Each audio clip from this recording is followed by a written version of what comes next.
nous avons des outils pour revendiquer justement certains droits, pour imposer à la communauté internationale et notamment à certaines puissances comme la France que les peuples ont la libre disposition de leurs richesses et de leurs ressources naturelles.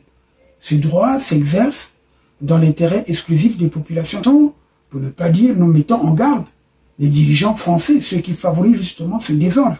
Lorsque nous exigeons ce paradigme gagnant-gagnant, c'est pour permettre également aussi à ce que la France, en tant que puissance, bénéficie de nos ressources en nous permettant également d'avoir un niveau de vie suffisant.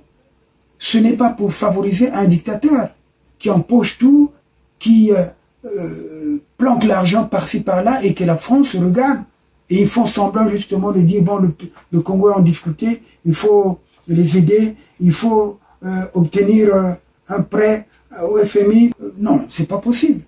Leur faire des aides, non. On n'a pas besoin d'aide, on n'a pas besoin de dons. Le Congo est suffisamment riche, le Congo a suffisamment de moyens. C'est pour ça que nous demandons à la France de nous aider. S'ils sont incapables de se débarrasser de ce dictateur, nous allons le faire, nous par tous les moyens.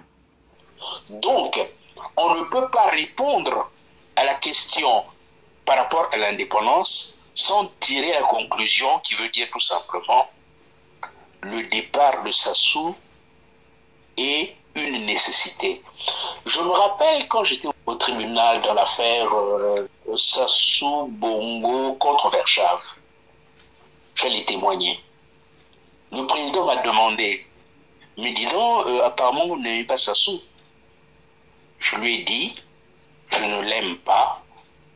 Ah bon, qu'est-ce que vous pensez de lui? M'a demandé le président du tribunal. Je lui ai répondu, c'est parce que Sassou est la pire des choses qui sont arrivées au Congo. De temps en temps, c'est intéressant que je te raconte quelques anecdotes. Quand nous avons fait la conférence nationale, je vivais chez mon frère et j'ai un ami qui était en prison avec moi, qui s'appelait Boissé. C'était un professeur. Il était à Kinshasa, il était professeur à Kinshasa. Il débarque à la maison. Il débarque à la maison me disant, tu sais, Benjamin, le centre observatoire, l'observatoire en fait de la conférence nationale est situé à Kinshasa, à l'ambassade de France. Et l'ambassade de France à Kinshasa s'est rendu compte qu'il y a un certain nombre de jeunes qui risquent de prendre le pouvoir parce qu'ils sont vraiment dynamiques. Donc, il débarque chez moi en me disant est-ce que tu peux organiser le groupe de jeunes de la conférence nationale parce que les pétroliers veulent discuter avec vous. Parce qu'on sait que vous allez prendre le pouvoir, mais on voudrait discuter avec vous. Bon, ce qui s'est passé après, je ne le dis pas, on a été totalement... Mais non, c'est pour tirer la conclusion selon laquelle même les Français eux-mêmes ont été dépassés par la force de la conférence nationale. Ça veut dire quoi? Ça veut dire que nous sommes capables de faire des choses malgré ce que veulent les Français. Exactement. Donc la France, non, je suis d'accord avec toi. Nous. Si on veut gagner, on gagnera. Là, à Brazzaville, à l'heure actuelle, il y a des jeunes où l'espoir est mort, totalement mort. Ils ne vivent pas, ils survivent. La preuve, il y a un phénomène, c'est très simple. Après 62 ans d'indépendance, le problème c'est que quand tu vas voir un gars à Brazzaville, tu sais, quel est son projet? C'est de venir en France. C'est pas tout simplement parce que la France est l'Eldorado. Non, c'est pas ça, c'est parce qu'il ne vit pas là-bas, il survit. À Brazzaville, pensez à ce que tu vas faire la semaine prochaine, mais c'est irresponsable. Tu penses déjà à ce que tu vas faire demain. C'est comme ça. Donc ça veut dire que l'espoir a été tué. Sassou nous a tué l'espoir. À partir du moment où tu tues l'espoir au niveau de la jeunesse, parce qu'un pays est fait d'abord par la jeunesse. Or, la jeunesse n'a plus d'espoir. Et là, c'est dangereux. Télé, nous vous remercions, nos chers téléspectateurs. Télé de droits de l'homme, au service de la nation. À l'occasion des 62 ans de l'indépendance du Congo, la radio Forum diffuse dans le cadre de la Tribune des leaders des déclarations, opinions et points de vue des personnalités ou acteurs de la société civile sur l'histoire politique du Congo et son actualité. Suivez l'unique média des droits de l'homme. Soyez nombreux à vous abonner à la radio via la plateforme Facebook, simplement en demandant l'amitié à Radio FRTDH. Et surtout, n'oubliez pas de vous abonner à notre chaîne YouTube Vidéo FRTDH. Prenez le temps, en suivant les 400 vidéos en ligne, de vous instruire ou vous informer sur la réalité des faits et histoire contemporaine de l'Afrique. Attention pour ne pas vous tromper, sur nos 2 chaînes YouTube Vidéo FRTDH, abonnez-vous à celle qui a le logo du bâtiment de la radio. Merci, soyez nombreux. Bonne fête de l'indépendance du Congo. La résistance continue pour l'émancipation et le développement du Congo par une bonne gouvernance et non par une gouvernance dynastique. La voix de la radio Forum souhaite aux Africains francophones bonne fête des indépendances. Les entretiens bâton rompu de Maître Maurice Massingo-Thiassé.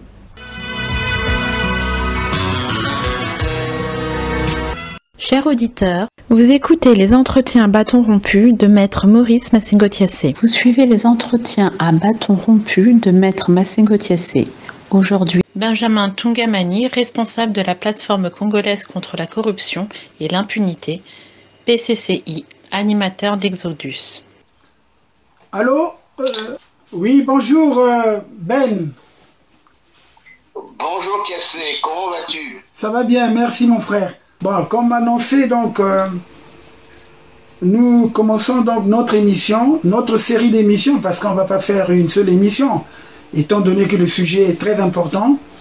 Alors, nous allons essayer de parler donc de l'indépendance, donc les 62 ans de l'indépendance, depuis 60 jusqu'à nos jours. Mais aujourd'hui, spécifiquement, je voudrais qu'on parle de la période où nous avons été adolescents, ce que nous avons suivi. Donc, je peux dire de 63 à 73. Mais entre-temps, tu peux quand même faire un récit sur notre indépendance. Voilà. Pour parler des acquis de l'indépendance et puis ce qui n'a pas marché, et puis on verra. Tu peux te présenter, hein, tu peux commencer par te présenter, ce qui est mieux parce qu'il y a des auditeurs et auditrices qui ne te connaissent pas. Bon, on sait très bien qu'on a souvent parlé de Benjamin Tungamani, qui a été l'un des artisans justement de la procédure des biens mal acquis à l'extérieur, notamment pour mettre en cause les dignitaires actuels au pouvoir. Alors, donc je suis monsieur Benjamin Tungamani, je suis un militant politique, un opposant pour tout vous dire, mais surtout un militant anticorruption. Hein, c'est bien pour ça que j'ai aidé autant que possible les plaintes qui avaient été exercées sur Paris par un certain nombre d'associations, tout ça pour dénoncer effectivement ce qui se faisait à Brazzaville. Donc, alors aujourd'hui, j'aimerais comment vous parler d'un certain nombre de souvenirs, d'autant plus que, comme on dit chez nous, chaque fois que quelqu'un meurt ou s'en va, c'est une bibliothèque qui disparaît. Donc, il est intéressant que je donne ce que je donne aux autres, hein, ce que j'ai pu analyser par rapport à tout ce qui s'est passé. Alors, par rapport à la question de l'indépendance que tu me poses, je vais en fait, avant de pouvoir donner mon témoignage, dire aux gens qu'est-ce qu'on aurait dû attendre de l'indépendance. Je ne répondrai pas aux questions que je vais poser, mais je dirai tout simplement le type de questions qu'on est en droit de se poser pour pouvoir donner une réponse effectivement à la grande question. Au fond, quel est le rôle d'un pays, d'une nation par rapport à un peuple? Ah oui, donc c'est par rapport ça c'est à ce important. rôle-là que nous pouvons savoir éventuellement si l'indépendance a été un échec, une victoire pour le peuple congolais. La première chose qu'un pays doit faire, c'est éduquer sa jeunesse et les générations qui sont censées prendre le relais. Éduquer, 1. 2. Nourrir son peuple et éventuellement l'enrichir. 3. Soigner son peuple. 4. Lui assurer un espoir, effectivement, un espoir d'avenir, de telle sorte que lorsque les Congolais regardent l'avenir, ils le regardent avec beaucoup d'espoir. Ensuite, le pays doit compter sur la scène internationale. Ensuite, le peuple doit... Le pays doit être capable effectivement de promouvoir toute une culture de telle sorte que ses habitants soient en fait en phase avec leur pays. Et la troisième chose qui est fondamentale, c'est la dernière chose, c'est que ce pays doit avoir un projet national, donc une voie vers laquelle ce pays veut conduire effectivement ses citoyens. Alors, j'ai posé en fait ce genre de questions pour vous permettre effectivement dans votre fort intérieur de voir si les 5 ou 6 questions que j'ai posées ont trouvé des réponses. Donc c'est la première chose. Ensuite, je vais pouvoir intervenir tout à l'heure par rapport à notamment la période que Tiassi me communique, mais surtout, le problème qui est important, c'est le problème du projet. Il faut qu'un pays ait un projet. Si un pays n'a pas de projet, il ne peut pas avancer. Tous les pays ont un projet. La France a un projet, les États-Unis ont un projet, l'URSS a un projet, la Chine a un projet. Tout le monde doit avoir un projet. Le pays qui n'a pas de projet stagne complètement. Alors, est-ce que depuis que nous avons eu l'indépendance, nous nous sommes engagés dans un projet? Est-ce qu'aujourd'hui, chaque Congolais peut dire effectivement quel est le projet que la nation congolaise a dans son fort intérieur? Voilà, donc en entrée de jeu, je mets effectivement ces questions-là pour pouvoir répondre petit à petit, lors de mon intervention, à la réponse que je vais apporter, que vous également personnellement vous apportez. J'ai en quelque sorte développé les points sur lesquels on devrait s'appuyer pour donner une réponse par rapport à la question fondamentale que tu poses, celle de la dépendance. Nous allons essayer de voir éventuellement qu'est-ce qui s'est passé après 1960, en insistant particulièrement sur la période 63 jusqu'à 72-113. Je vais m'impliquer à l'intérieur, voir ce que j'ai pu analyser pendant cette période-là et quel est le témoignage que je peux donner pour nous permettre justement de répondre aux questions que je venais de me poser. Alors, 15 août 1960. Je suis né en 1954, donc j'ai 6 ans.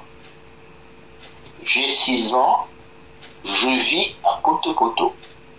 Donc quand l'indépendance arrive, je suis tout à fait conscient, puisque je suis au CP2 je crois, je suis déjà conscient, je peux voir les choses et commencer déjà à les analyser un peu. Je vis à Poto-Poto. Qu'est-ce que Poto-Poto? Poto-Poto, à l'époque, est une tentative d'intégration des ethnies, malgré bien sûr les événements de 59. On veut carrément intégrer les ethnies pour pouvoir former la future nation. Effectivement, j'ai vécu dans un quartier qui était tout à fait mélangé. Cosmopolite, oui, c'est ça. Ah ben oui. Je citerai au passage, qui est-ce que je citerai au passage? Yabira, qui vivait à deux côtés de chez moi, Nzambila, qui vivait à 2 pas de chez moi. Donc moi j'ai vécu effectivement dans un melting pot qui était ce melting pot-là qui voulait faire la République.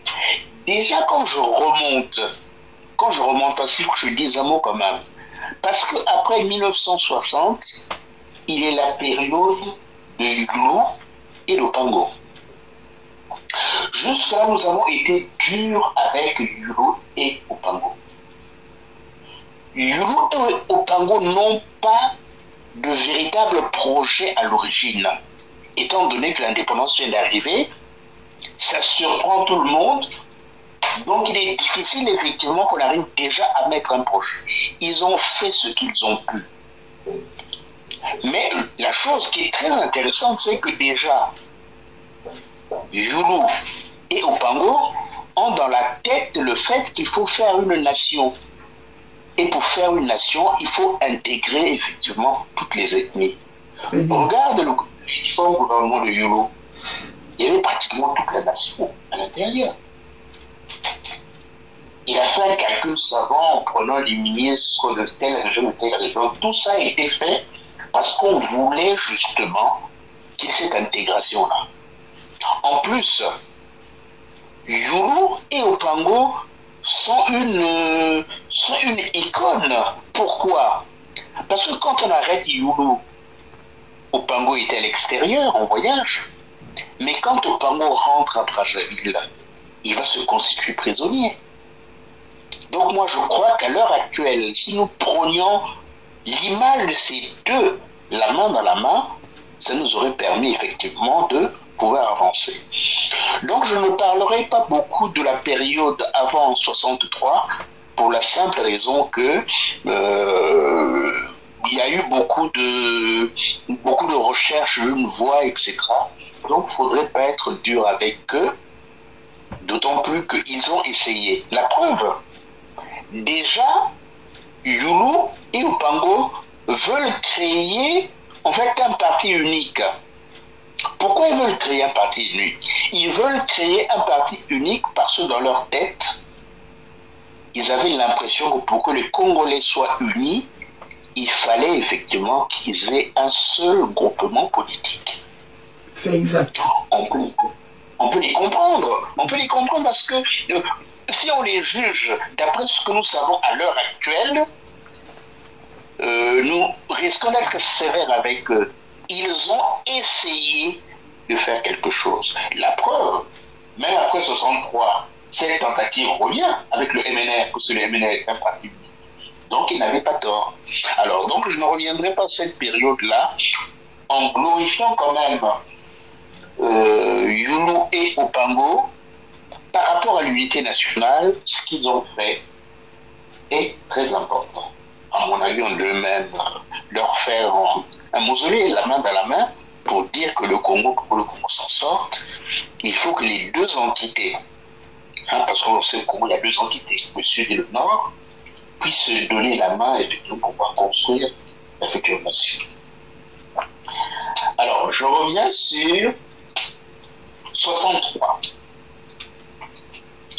Je reviens sur 63, mais en évoquant quand même ce que indépendance voulait dire chez les intellectuels et qu'est-ce que ça voulait dire chez les peuples. Quand nous obtenons l'indépendance, comme avait dit mon ami Rigadin, pour ceux qui connaissaient encore l'école bleue, Betome Kuma na indépendance ya Tcheleka, kasi liberté qui était état. L'école bleue chante, c'est une chanson tout à fait célèbre. Africa Betome Kuma na 20e siècle.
Après cet intermède musical, donc nous poursuivons.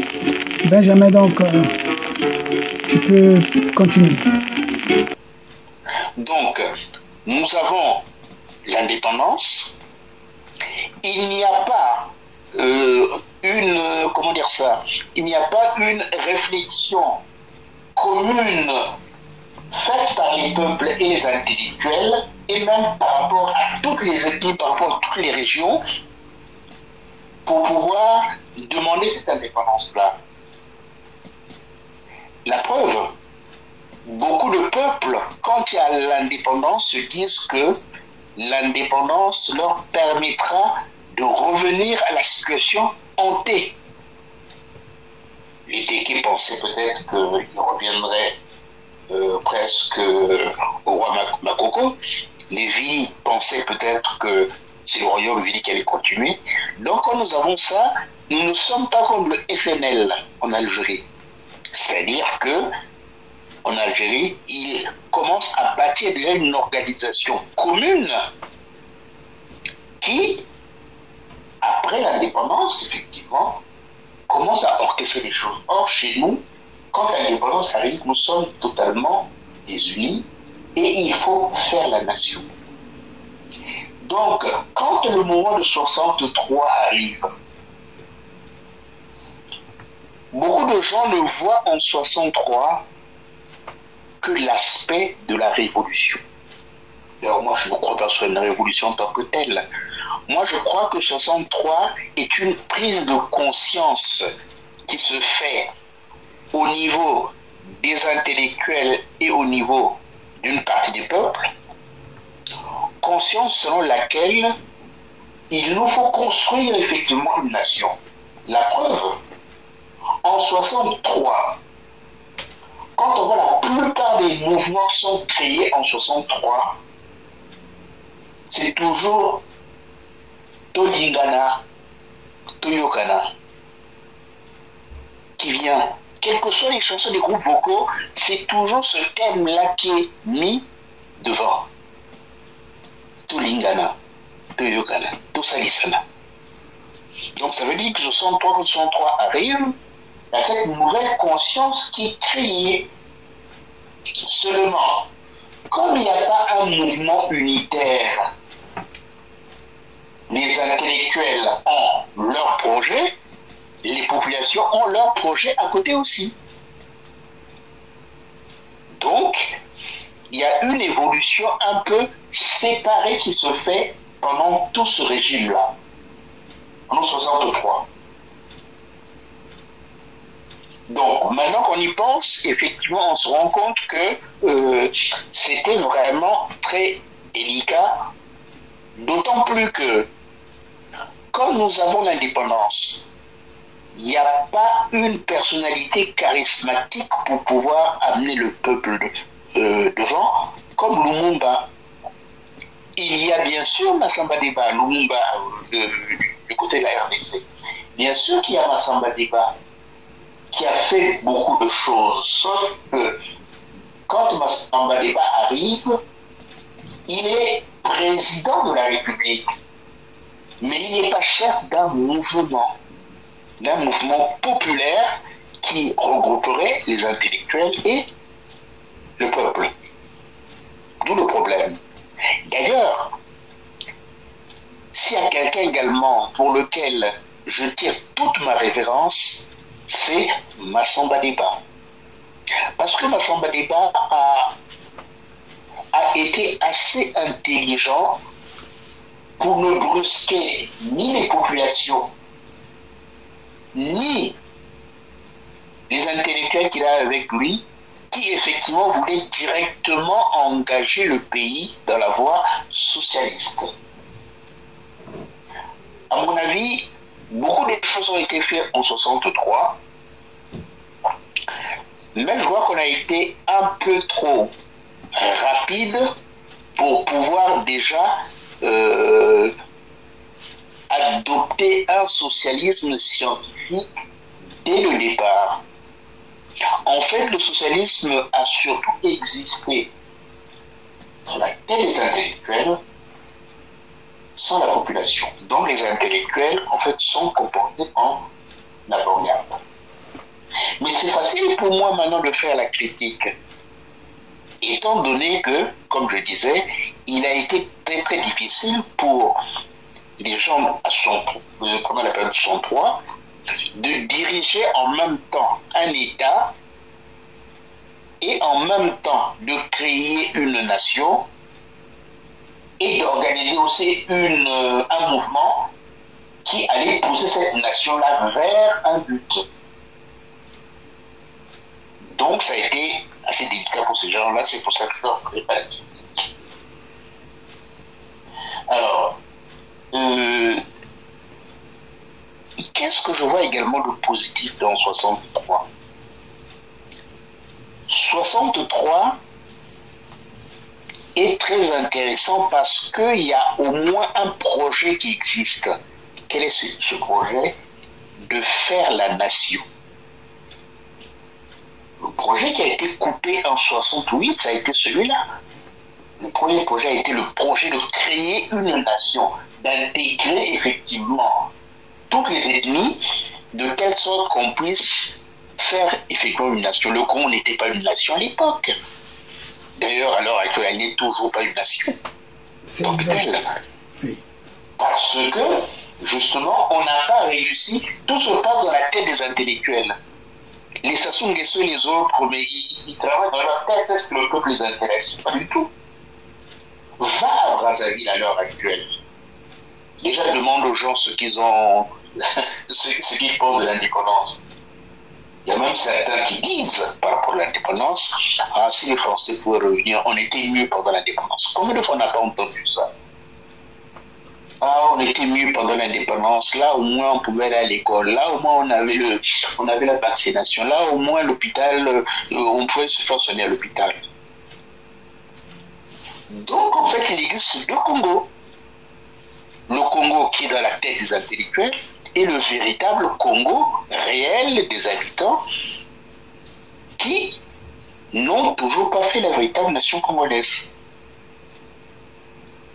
Alors, pour continuer, il y a en fait, depuis 1963, il y a eu trois grandes périodes.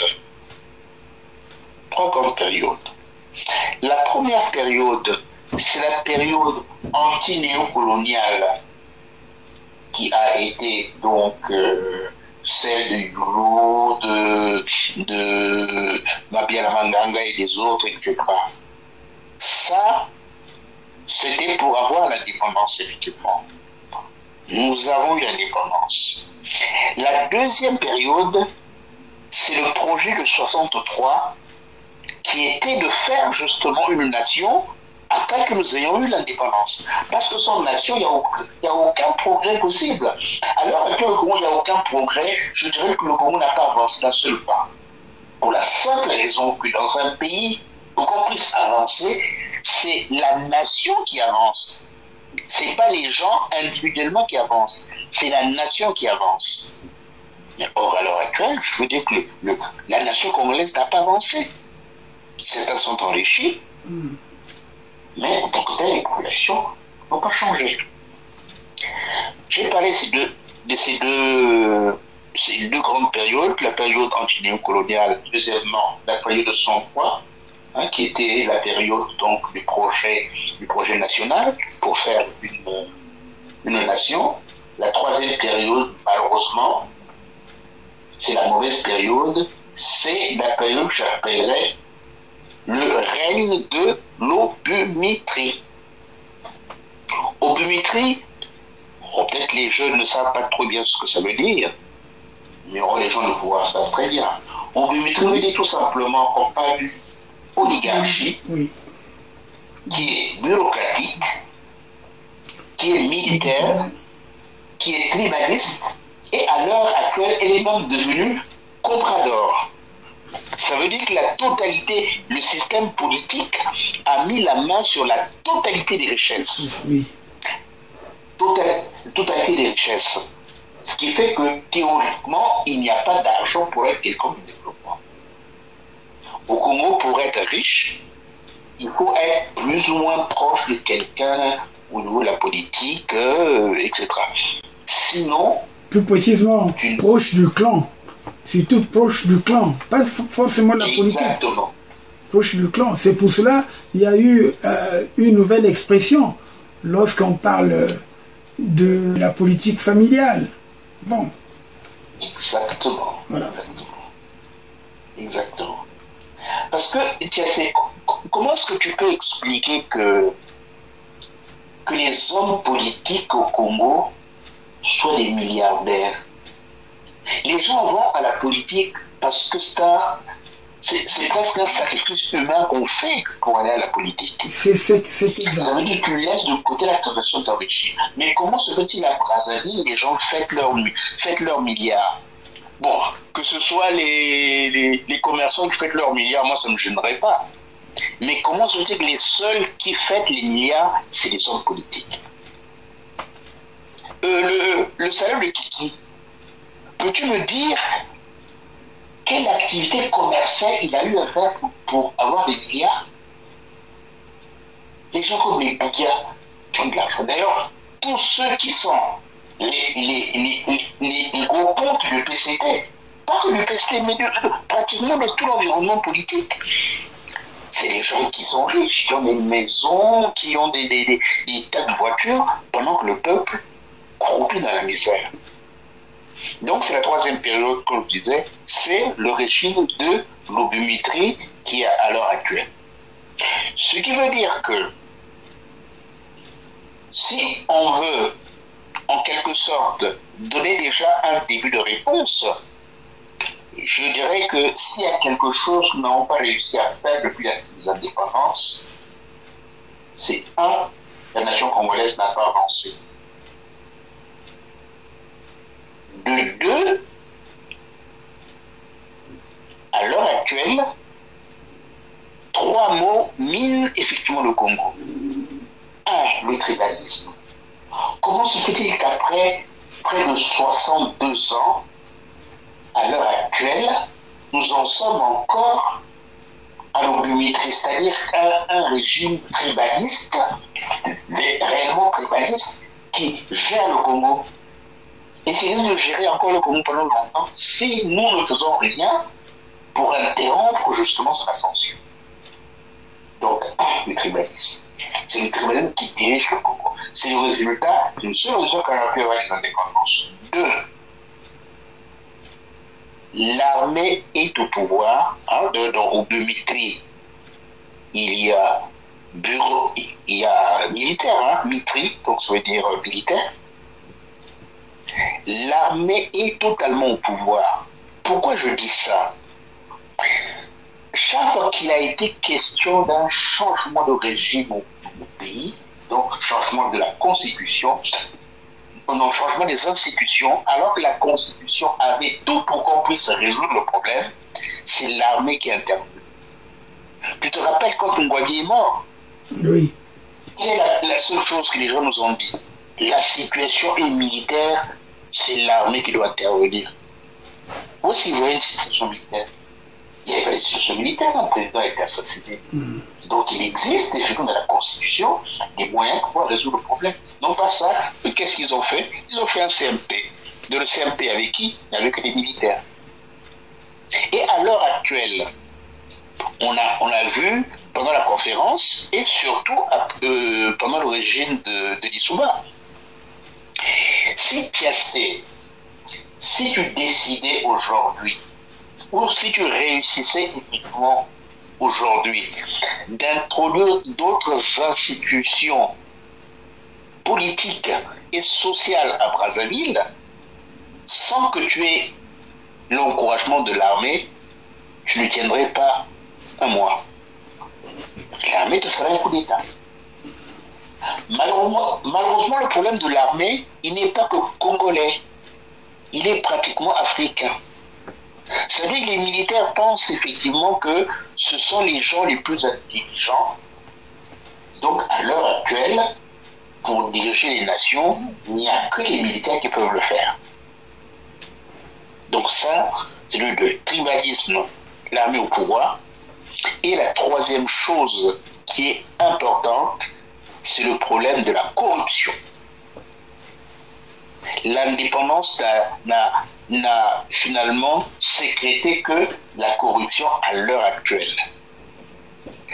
Si le Congo continue avec ce niveau de corruption, il ne pourra jamais se développer. Même un siècle après. La preuve, si je prenais des milliards à l'heure actuelle que je donnais au gouvernement congolais, ou si la France ou la Chine voulaient aider le gouvernement congolais, le Congo ne ferait rien. Qu'on leur donne 100 ou 1000 milliards, il ne ferait rien. Pourquoi? Parce que la corruption, elle gangrène tout. Elle gangrène tout. Du petit planton jusqu'au président de la République. Ce qui fait que le peuple n'a que ses yeux pour pleurer. Donc, dans un premier temps, la première conclusion que je peux tirer, c'est de dire effectivement que l'indépendance au niveau de Brazza, au lieu qu'il entraîne la liberté, hein, comme le disait Regatta, la liberté qui est Tama, au lieu que l'indépendance nous amène progressivement à la liberté, parce que c'est le but de chaque pays, quand un pays devient indépendant, après il lutte pour être libre. Bon, il n'est pas libre à 100%, aucun pays n'est libre à 100%. Mais au moins, il peut suffire à lui-même. Or, au Congo aujourd'hui, s'il n'y a pas de pétrole, ou si le FMI décide de ne plus nous donner de l'argent, on tiendrait grâce au pétrole. Ça veut dire que le Congo est en train de manger complètement ce qu'il faut pour préparer son avenir. Quand il n'y aura plus de pétrole, qu'est-ce que nous ferons? Et oui, qu'est-ce que nous ferons? Donc la première réponse est celle-là. L'indépendance, à l'heure actuelle, en dehors des périodes plus ou moins faciles dont j'ai parlé tout à l'heure, hein, la période 103, même la période de Yulu et Lopango, on peut même dire que c'est des périodes fastes. Parce que, écoute, c'est toi et moi, quand nous étions au lycée, qui c'est qui payait nos livres? Tu te rappelles? Oui, bien sûr.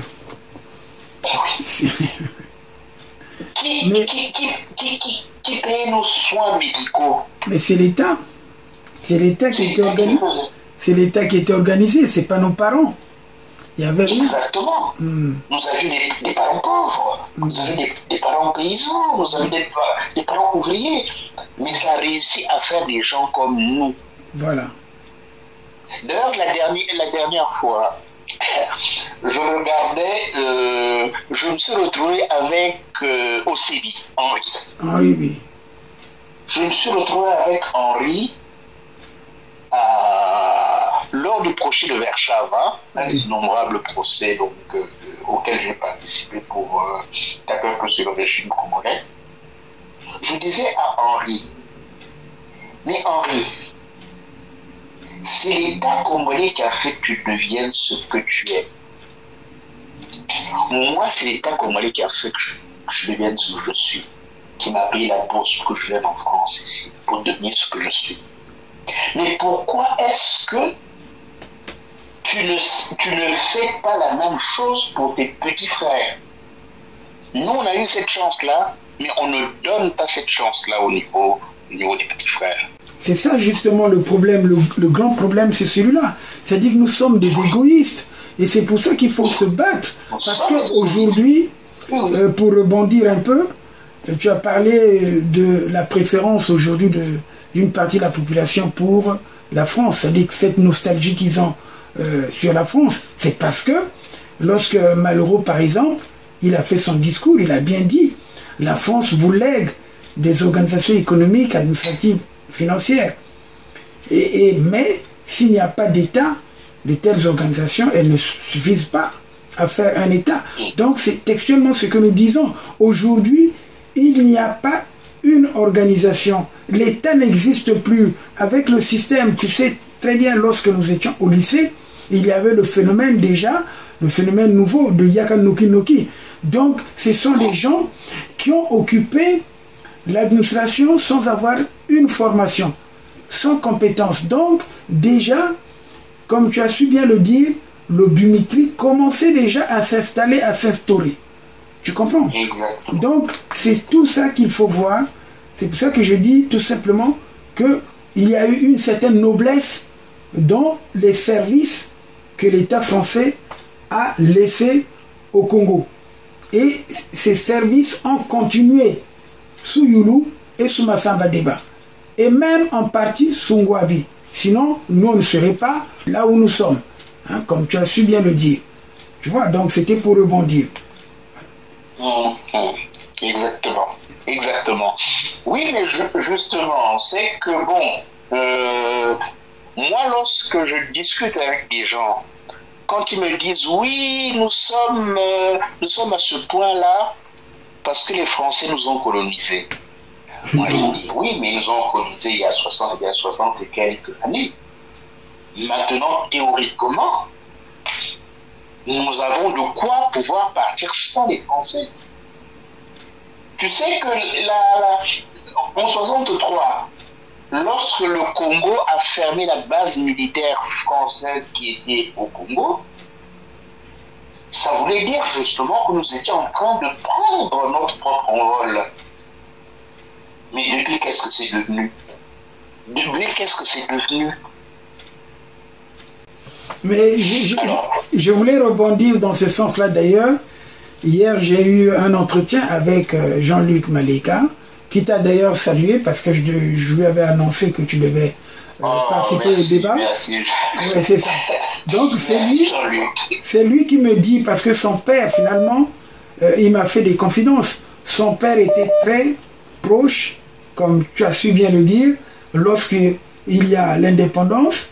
Donc comme toi et moi, on a une différence de 6 mois, je crois. Donc moi, je suis ton aîné de 6 mois. Donc c'est pareil. Ah oui, je suis ton aîné de 6 mois.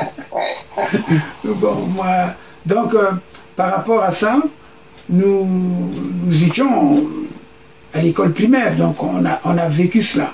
On a vécu l'indépendance, et puis on a vécu aussi toutes les manifestations qu'il y a eu, parce que les manifestations, c'était des manifestations importantes dans tous les quartiers, et puis je crois que le président Hulot avait fait distribuer la boisson à tout le monde, toutes les familles. Il y avait aussi, je crois, une prime qui était donnée à toutes les familles, pour que les gens célèbrent, allègrement cette indépendance, cette journée. Donc les gens pouvaient manger, pouvaient boire ce jour-là, et puis c'était quoi? C'était la joie. Oui, mais ça ne pouvait être que la joie, parce que pour tous les peuples, bon, c'est vrai que il est vrai qu'ils avaient été opprimés pendant la période coloniale. Donc quand ils voient venir l'indépendance, en fait, ils se disent qu'ils vont maintenant être libres. Sauf que la liberté, ça se construit. Une liberté se construit. Même aujourd'hui, prends le cas d'un fils qui vit chez toi. Tant qu'il vit chez toi, il est obligé quand même de respecter tes ordres, ton règlement. Mais quand il va se libérer, quand tu vas dire, bon, papa, il commence un peu à m'embêter, je vais partir. C'est intéressant de partir. Là, il a l'indépendance. Mais seulement après, il faut qu'il arrive à s'en sortir. Il faut qu'il arrive à travailler, il faut qu'il arrive à avoir de l'argent pour pouvoir effectivement avoir de quoi vivre. Notre problème au niveau Congo, ça a été ça également. Nous n'avons jamais réussi. Ce qui s'est passé, en fait, c'est ce que j'avais dit, je me répète, nous avons eu l'indépendance qui est arrivée à un moment où les intellectuels avaient une idée dans leur tête, les peuples avaient une idée dans leur tête, et on n'a jamais réussi à regrouper les intellectuels et les peuples. En fait, un peuple qui va vers le développement, c'est comme un attelage qui est fait par une voiture et un chauffeur. Les intellectuels, en fait, ils devinent la direction. Mais qui peut aller dans cette direction-là? Ce sont les populations. Donc, même si les intellectuels ont montré la bonne direction, si les peuples ne vont pas dedans, ça ne sert à rien.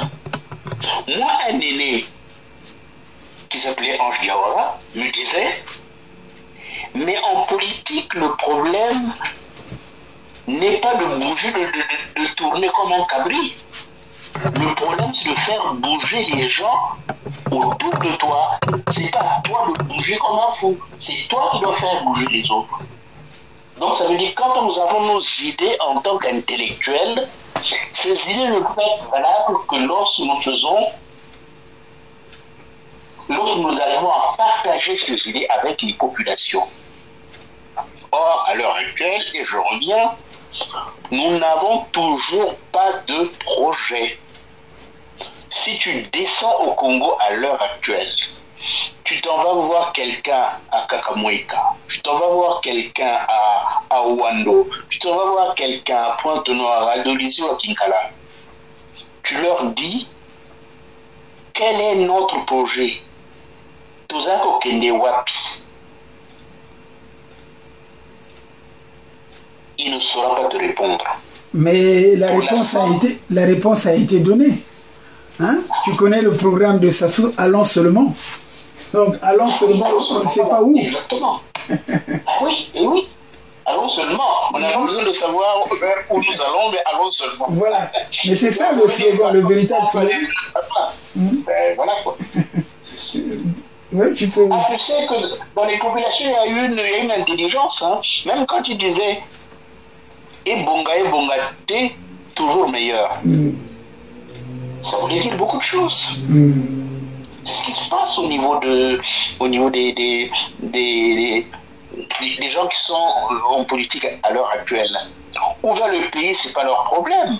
Leur problème, c'est pouvoir s'enrichir. Tu as parlé tout à l'heure d'égoïsme.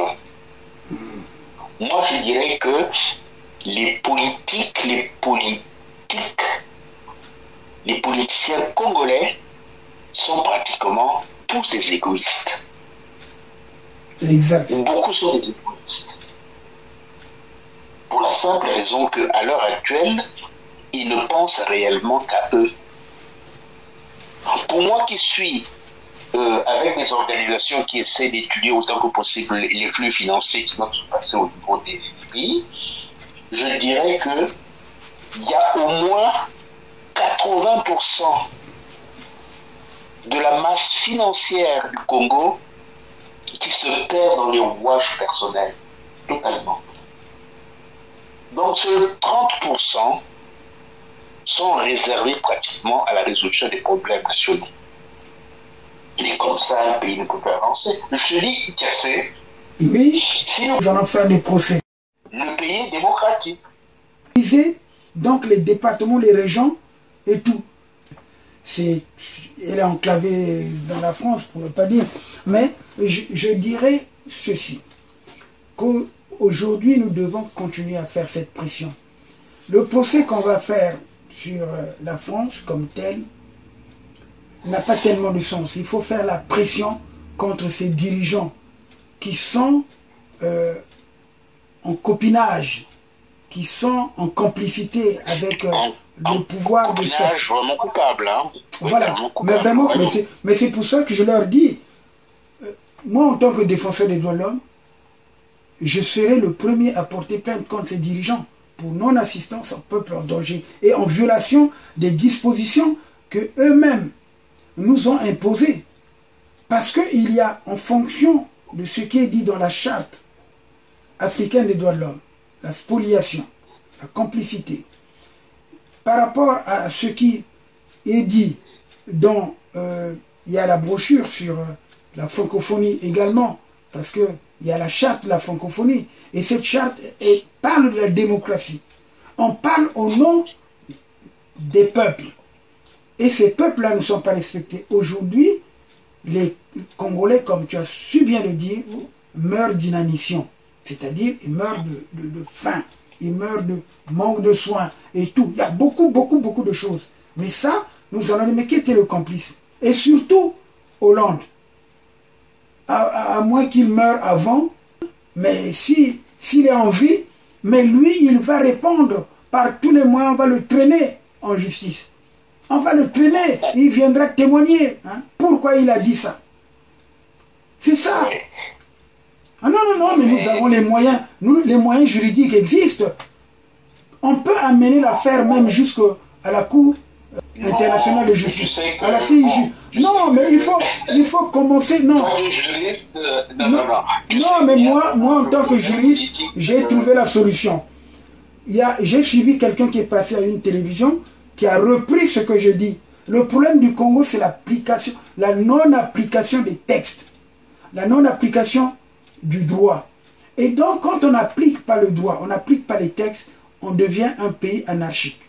Donc, et comme c'est un État anarchique, encouragé par des voyous politiques français, mais il faut les faire comparaître. Est-ce que tu comptais sur les gens qui sont au pouvoir pour pouvoir appliquer les textes? Alors, mais pourquoi les avoir réhabilités? Brazzaville ne peut pas appliquer les textes. Donc, c'est pour ça que je dis le problème fondamental n'est pas un problème de texte ou de quoi. Le problème fondamental, c'est que la nature même du pouvoir qui est en place à Brazzaville fait qu'aucune modification n'est possible. Il y a des choses qu'on ne peut pas corriger. Pour la simple raison que... Non. Il faut faire attention. Justement, c'est pour cela qu'eux, aujourd'hui, ils ne veulent pas favoriser ce qu'on appelle l'autonomie, hein, ce qu'on appelle en termes beaucoup plus clairs la décentralisation. Ils ne veulent pas favoriser cela alors que c'est inscrit dans toutes les constitutions. Mais qu'est-ce qu'on appelle la décentralisation? C'est de rendre autonome la gestion des départements. Tu comprends? Lorsqu'on impose à ces départements les élus, des conseils, que ce soit municipaux, des conseils de district ou de région, mais c'est une véritable dictature. Donc, mais c'est ce que je te dis. Je te dis que, en fait, ce qui est en train de se passer, c'est comme si on était en train de crier et que lui disait le chien aboie, la caravane passe. Mais oui, mais non, mais attends, Ben, quand tu le dis comme ça, moi, en tant que juriste, on ne peut pas me faire dire, oui à la place de non. Ce sont des textes, il faut amener, ou bien on se proclame État dictatorial, comme lui-même il ne reconnaît pas ça, il faut donc le marteler partout pour dire que ce n'est pas une démocratie, c'est une dictature. Et à partir de ce moment, il va peut-être un jour fléchir. Parce que Sassou n'aime que la force. Je le dis, Ntsuru l'a bien dit, Sassou n'aime que la force. Moi, j'oppose à Sassou aussi cette force du droit. La force du droit, c'est celle qui doit s'appliquer. Donc, tous ceux qui ont mouillé le maillot avec Sassou en faisant des conneries, doivent un jour répondre de leurs actes. Et c'est clair, parce que les textes sont là. Les textes, il faut les appliquer. Donc, si nous avons proclamé que nous sommes dans un état de droit, mais un état de droit, c'est l'état dans lequel tout le monde est soumis à la même loi et tout le monde est soumis à la même sanction. Donc, à partir de ce moment, nous ne pouvons pas dire autre chose. Sinon, c'est l'habillage, c'est la peur, même si c'est une dictature. Mais il a voulu s'absoudre avec son texte de la Constitution. Mais c'est peine perdue, parce que pour nous, nous rebondissons. Nous rebondissons, la responsabilité de la France, même si elle est là, la responsabilité des nouveaux colons qui veulent venir pointer leur nez au Congo, comme les Chinois ou les Russes ou les Turcs, ça, c'est pas un problème. Pour nous, la responsabilité est d'abord nationale. Les gens ne mangent pas, beaucoup meurent. Il faut comptabiliser tous nos morts par négligence. Il faut comptabiliser tous nos morts, tous des enfants qui sont devenus des analphabètes. Aujourd'hui, dans le pôle, par exemple, 80% des jeunes ne vont plus à l'école. D'abord, les écoles ont été détruites, détolées et tout. Il n'y a pas assez d'enseignants qui vont aller enseigner là-bas. Alors que le pôle qui regorgeait beaucoup d'enseignants. Bon, il y a beaucoup de choses. Et quand vous voyez un pays qui est soutenu par des organisations non gouvernementales pour venir secourir la population et que l'État baisse les bras, mais vous les favorisez. Et ceux-là, ils planquent leur argent dans les immeubles, comme on a vu dernièrement l'affaire de Kiki. Mais c'est important, toi tu es bien placé pour comprendre, pour faire l'inventaire de tout ce qu'ils volent. Avec cet argent, si on rapatrie cet argent, mais le Congo va encore dans l'émergence. Parce que tu ne me diras pas que sous Massamba Deba, on n'était pas un pays émergent. Sous Massamba Deba, Youlou Massamba Deba, on était un pays émergent. On se suffisait nous-mêmes. On avait déjà des industries, même si ce n'était pas des industries de pointe. Mais on avait des industries. On avait l'eau courante, on avait l'électricité. Il n'y avait pas de délestage, on ne connaissait pas ça. Et les voies, il n'y avait pas d'inondation. Les voies étaient bien vides. Regardez par exemple, moi j'ai vécu une situation à Bakongo lorsqu'on a fait des grandes voies, notamment l'avenue Matsua. Mais ils ont fermé le collecteur d'eau. le grand collecteur d'eau qui permettait à ce que une partie des eaux aille au fleuve et l'autre par le Djoué, dans le truc de Zangrabangombe, ils ont bouché tout. Moi, je me souviens bien, quand quelqu'un se noyait sous la pluie, là, quand on était plus jeune, on le retrouvait à Zangrabangombe, on attendait seulement, on revoyait le corps ou la personne qui se débattait. C'était des grands collecteurs. Tu pouvais te mettre debout et c'était propre. On les curait. Alors, est-ce que ça nécessite vraiment le colon ou les Français et tout? Non. C'est nous-mêmes. C'est la mauvaise foi. Donc, ne ramenons pas surtout parfois le débat au niveau de la France. La France, elle est coupable, elle est responsable de certains faits. Mais ça, pour la mauvaise gouvernance, c'est Sassou. Et nous le disons, je le martèle, il n'y a pas d'excuse à lui donner. Il n'y a pas d'excuse. Il a violé les actes qui ont été adoptés à la conférence nationale. Bon, ben je te laisse parler. Moi, j'ai dit ce que je voulais dire. Bon, c'est tout. Oh, moi, je vais tirer juste quelques conclusions. Oui. J'avais commencé à répondre globalement, mais dans notre discussion, nous avons répondu pratiquement aux différentes questions. Les sept questions que je me suis posées pour pouvoir évaluer si oui ou non nous avons acquis quelque chose par rapport à l'indépendance. Nous en étions à soigner le peuple. Bon, soigner son peuple, nous savons, c'est un échec total. Hein. Dans le temps, il y avait une médecine primaire. On pouvait quand même, au niveau de l'hôpital, soigner les gens sans demander de l'argent. À l'heure actuelle, la privatisation a tout enlevé.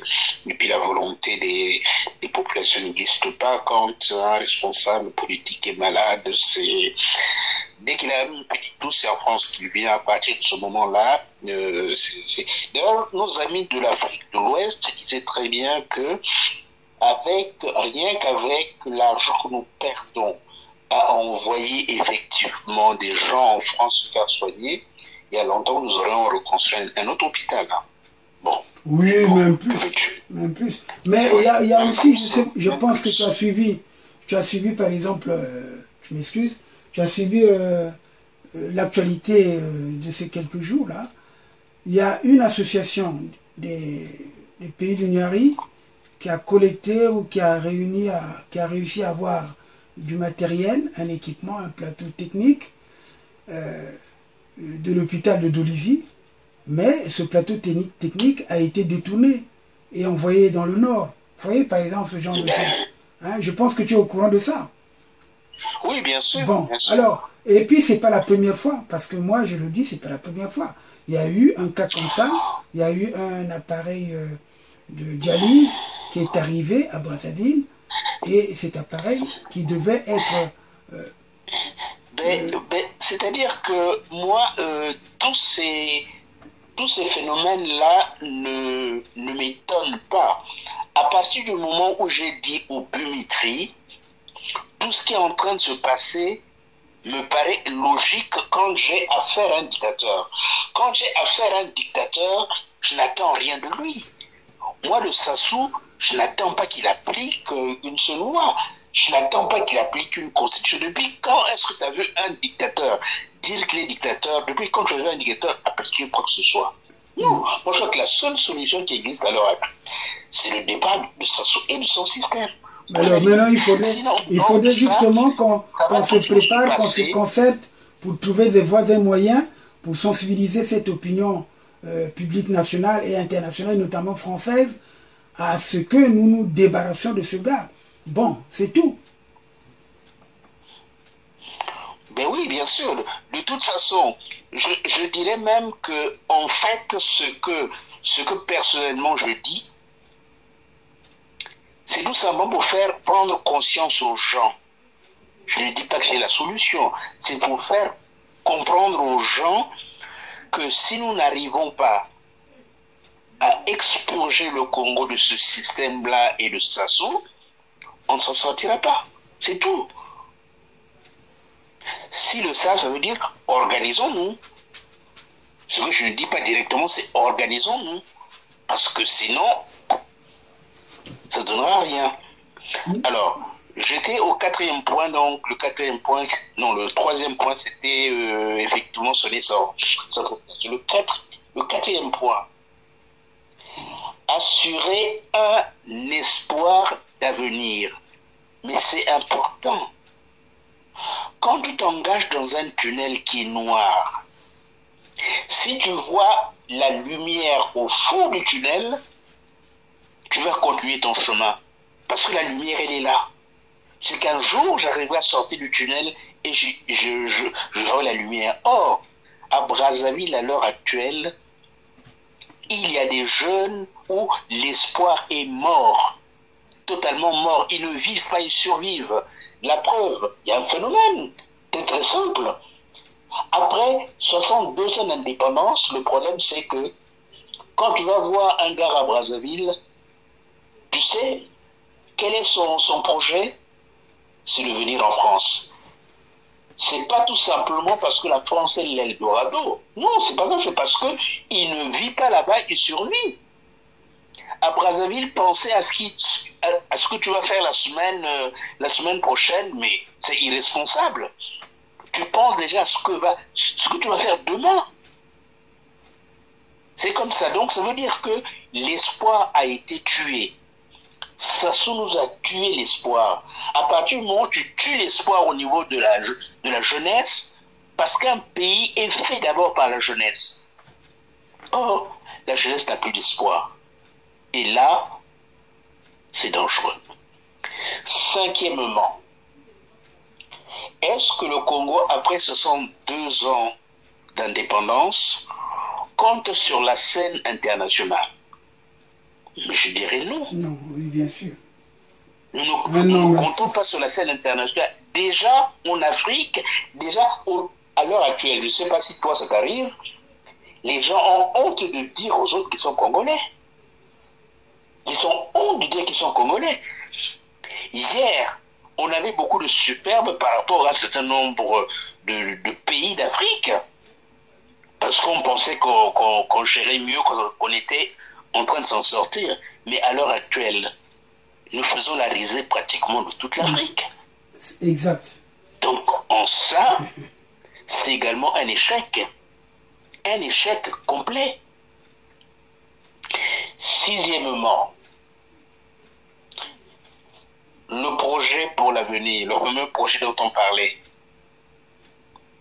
Pour amener les gens, donc la fameuse lumière, justement, après le tunnel, elle n'existe pas. Donc il n'y a pas de projet à l'heure actuelle pour ce pays. Même veut-il devenir ne fût-ce qu'un pays qui économiquement réussit au moins à nourrir son peuple? Je ne sais pas. Donc on peut dire ça également, 62 ans d'indépendance n'ont absolument rien donné. Tout à l'heure, je suis en train de donner un exemple, le mausolée de Savono de Brazza. Moi, quand j'ai appris l'histoire de Savono de Brazza, j'ai failli vomir.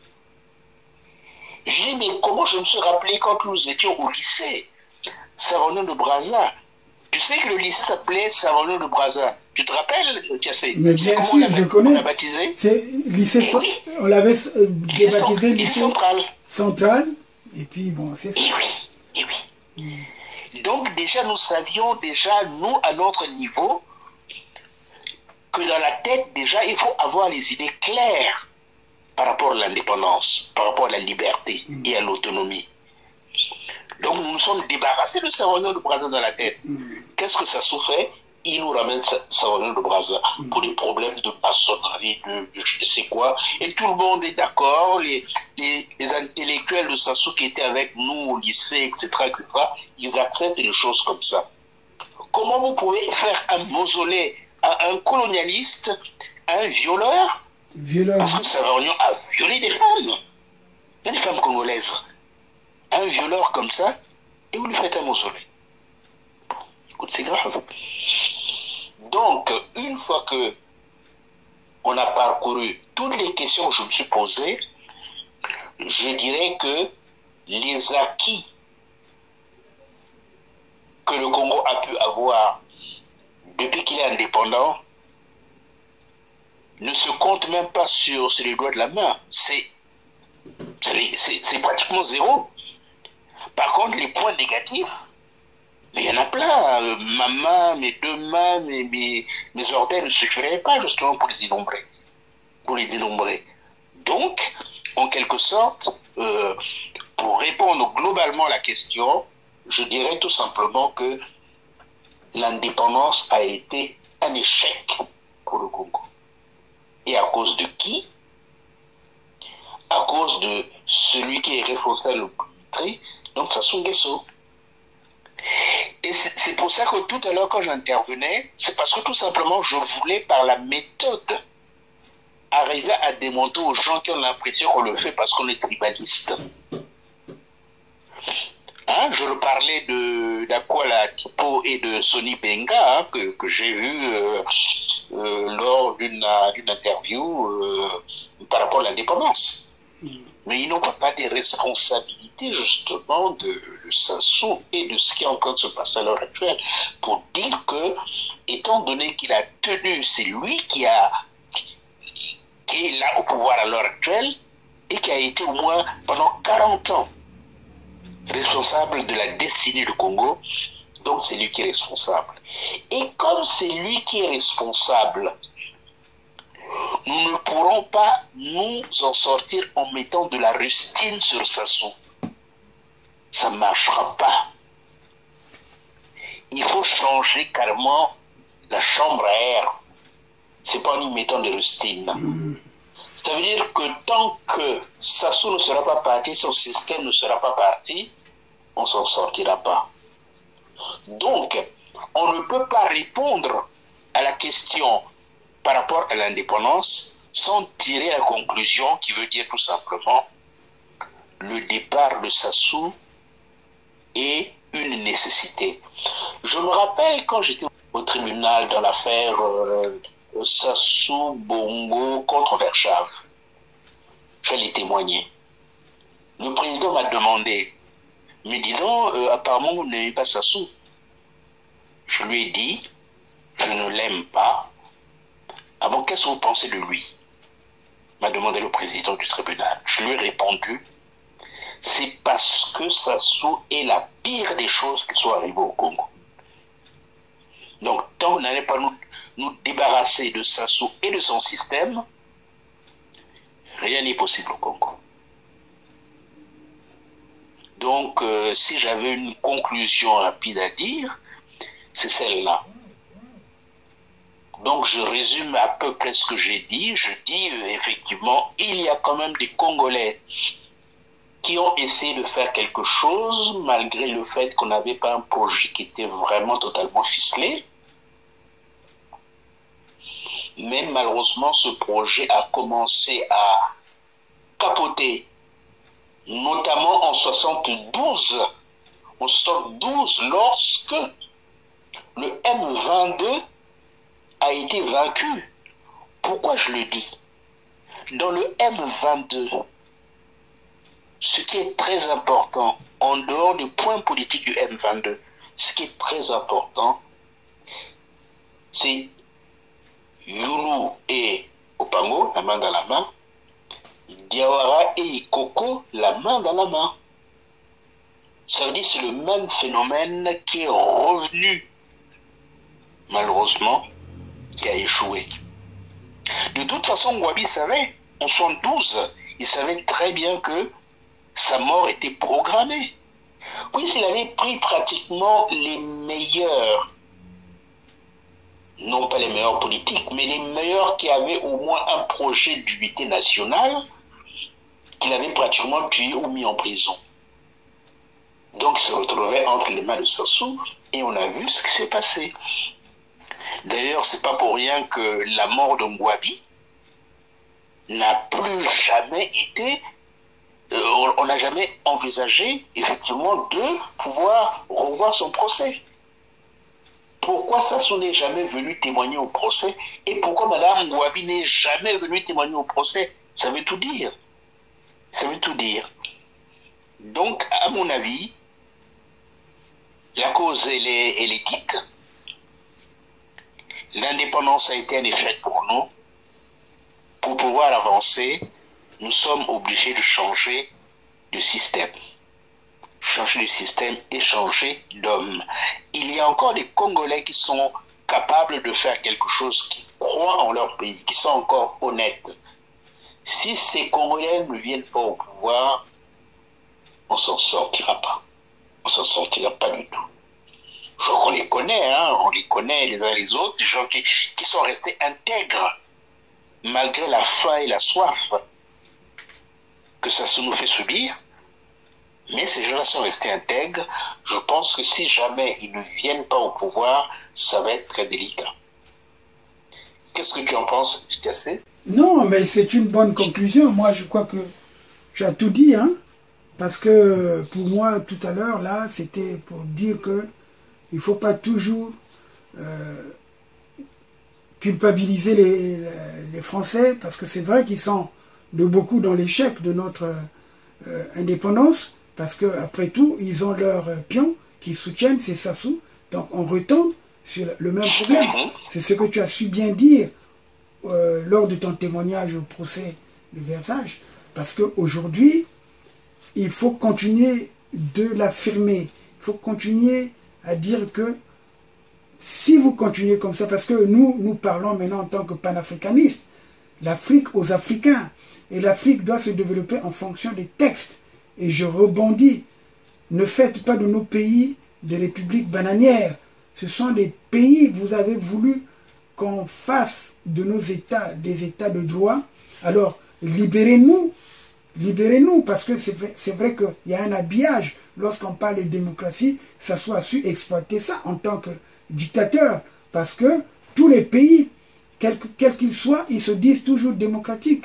Tous les pays, hein, même là où il y a le pire dictateur au monde, il dit que c'est une démocratie parce qu'il a mis en place des structures qui apparemment au niveau international sont vues comme étant des structures démocratiques. Enfin, c'est lui qui tire la ficelle.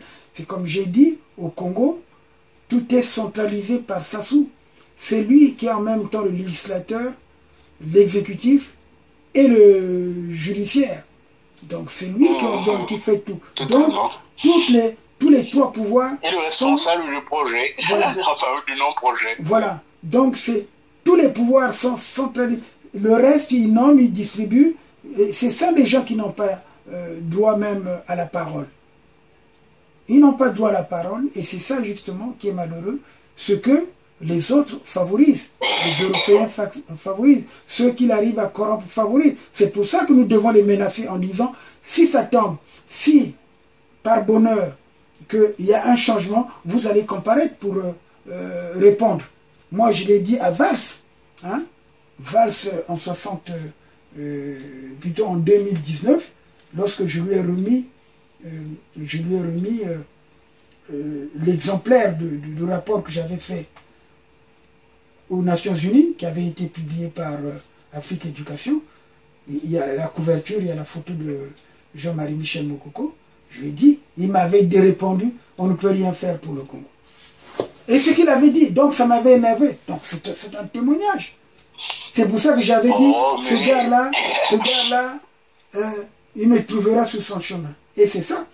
Quand il est allé, se positionner à Barcelone, mais j'ai mobilisé la société civile. Que Valls t'ait dit ça, bon, moi je dis de toute façon, comme tu l'as dit toi-même, de toute façon c'est à nous de nous en sortir. Voilà. Chaque pays a des intérêts personnels qui sont parfois contradictoires avec les intérêts de notre peuple. Donc, je me dis que de toute façon, la liberté est un combat. Donc, et dans notre combat, la première étape du combat, justement, on n'a pas réussi à la faire, c'est celle d'enlever notre dictateur. Donc non, je te comprends parfaitement que tu dis ça, Valls. Mais de toute façon, c'est pas, moi je crois pas que ce soit que notre liberté vienne de la France. Hein, de toute façon. Non, remarque, quand nous avons fait la conférence nationale, justement, et de temps en temps, c'est intéressant que je te raconte quelques anecdotes. Quand nous avons fait la conférence nationale, je vivais chez mon frère et j'ai un ami qui était en prison avec moi, qui s'appelait Boissé. C'était un professeur. Il était à Kinshasa, il était professeur à Kinshasa. Il débarque à la maison. Il débarque à la maison me disant, tu sais, Benjamin, le centre observatoire, l'observatoire en fait de la conférence nationale est situé à Kinshasa, à l'ambassade de France. Et l'ambassade de France à Kinshasa s'est rendu compte qu'il y a un certain nombre de jeunes qui risquent de prendre le pouvoir parce qu'ils sont vraiment dynamiques. Donc, il débarque chez moi en me disant est-ce que tu peux organiser le groupe de jeunes de la conférence nationale parce que les pétroliers veulent discuter avec vous. Parce qu'on sait que vous allez prendre le pouvoir, mais on voudrait discuter avec vous. Bon, ce qui s'est passé après, je ne le dis pas, on a été totalement... Mais non, c'est pour tirer la conclusion selon laquelle même les Français eux-mêmes ont été dépassés par la force de la conférence nationale. Ça veut dire quoi? Ça veut dire que nous sommes capables de faire des choses malgré ce que veulent les Français. Exactement. Donc la France, non, je suis d'accord avec toi. Nous, si on veut gagner, on gagnera. Là, je suis entièrement d'accord avec toi. C'est pour ça que je dis, c'est pas la peine de tout mettre sur les Français. C'est nous-mêmes. Quelle est notre capacité de résistance? Parce que le jour où les gens vont commencer justement à porter atteinte aux intérêts de ceux qui dirigent, ou même avec leurs complices les Français, et ils vont se tonner. Parce qu'il faut favoriser un certain nombre de choses.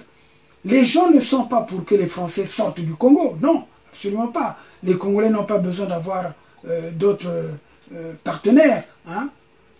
Lorsque nous disons, nous voulons une bonne coopération, gagnant-gagnant, comme le dit d'ailleurs la Charte africaine des droits de l'homme, parce que moi, je suis là en tant que gardien, pour ne pas dire quelqu'un qui veille à ce que la Charte africaine des droits de l'homme soit appliquée. Et nous savons très bien le dispositif de la Charte africaine des droits de l'homme qui dit ceci: la libre disposition des richesses et des ressources naturelles s'exerce sans préjudice de l'obligation de promouvoir une coopération économique internationale fondée sur le respect mutuel, l'échange équitable, les principes du droit international. Donc, par rapport à ces principes qui sont énoncés, nous disons à la France, nous voulons une coopération gagnant-gagnant. Donc, dans le paradigme gagnant-gagnant, nous y sommes. On ne chasse pas les gens. Vous allez gagner, nous allons gagner.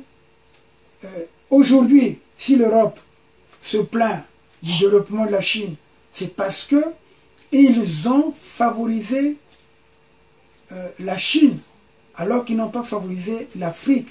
Tu te rappelles, lorsque nous étudions, on était peut-être au collège ou au lycée, il y avait les accords, ce qu'on appelle les accords de Lomé.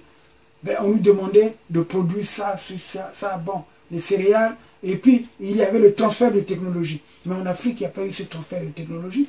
Le transfert de technologie, c'était en Asie. Ils l'ont fait abondamment en Asie. Mais l'Asie maintenant est en train de dépasser l'Europe. Donc c'est pour dire que non, nous voulons aussi un meilleur transfert de technologie. Nous voulons aussi une bonne coopération qui tient compte des textes. Et ces textes, nous les avons et nous devons les appliquer. Donc c'est pour ça que je dis, les peuples ont la libre disposition de leurs richesses et de leurs ressources naturelles. Ce droit s'exerce dans l'intérêt exclusif des populations. Donc, en aucun cas, un peuple ne peut en être privé. Et ça, j'y tiens. Pour moi, c'est devenu une grande récitation. C'est un grand principe qu'il faut développer. C'est sur cette base que je me bats. Donc, il n'y a que des textes qu'il faut appliquer. Toi, qui t'occupes du problème des biens mal acquis, tu dois t'en tenir à ce texte important. C'est l'article 20, 21, 22 de la Charte africaine des droits de l'homme qui énumère tous ces principes. C'est une charte qui a été ratifiée par la majorité des États africains.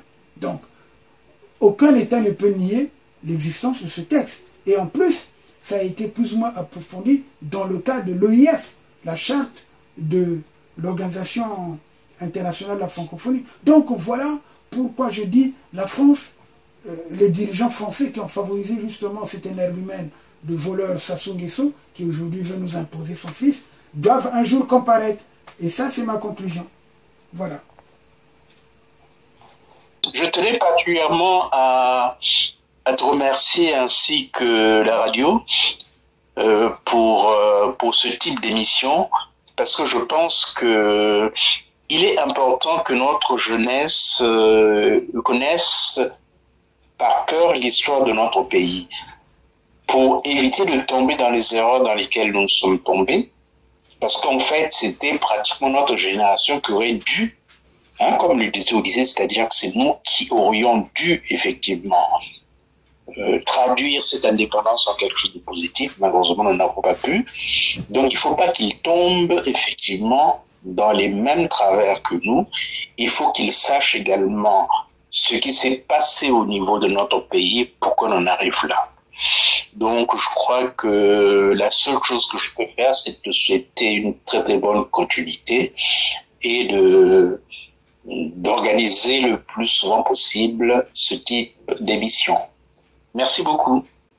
Oui, merci mon cher Benjamin Tungamani pour ta disponibilité d'ailleurs, parce que c'est pas évident souvent qu'on soit libre, surtout pendant cette période où il fait plus beau en Europe, partout.